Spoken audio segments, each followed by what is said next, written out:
বাস স্টপেজে এসে কাউন্টারে এসে একটা টিকিট কেটে তারপর বাসে যাবেন, এই ধৈর্য আমাদের যাত্রীদের অনেক সময় থাকে না।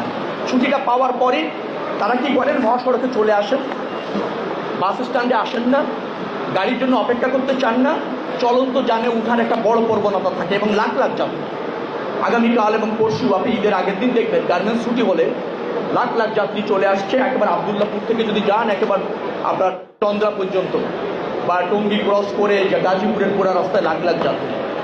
আমরা এই প্রক্রিয়ায় যাওয়াটা নিরুৎসাহিত করি, কারণ এত 1.5 কোটি লোককে বহন করার জন্য ফিটনেসযুক্ত যান তো নেই, এটা তো বাস্তবতা। ব্যক্তি সেক্টরও নেই, সরকারি সেক্টরও নেই। কিন্তু যখন এই উদ্যোগ নিয়ে যাত্রীরা যান, আমরা তাদেরকে নিরুৎসাহিত করছি, ধৈর্য করতে বলছি, ফিটনেসযুক্ত যানবাহনের জন্য অপেক্ষা করতে বলছি, বাস স্ট্যান্ডে এসে টিকিট কেটে নিয়মিত গাড়িতে চলাচলের জন্য উৎসাহিত করছি। কিন্তু সেটা তাদেরকে নিবৃত্ত করা যাচ্ছে না। তারা যে কোনো যানে উঠে যাচ্ছেন, ছোট পিক আপ, বুঝাই ট্রাক, অথবা ধরেন ওই অঞ্চলের লোকাল কোনো যানে ভেঙে ভেঙে তারা যাচ্ছেন, 5 কিলোমিটার যাচ্ছেন, ওখান থেকে ছোট একটা যান চেঞ্জ করে আবার যাচ্ছেন, এভাবে তারা যাচ্ছেন। তো এটা সচেতনতা প্রয়োজন।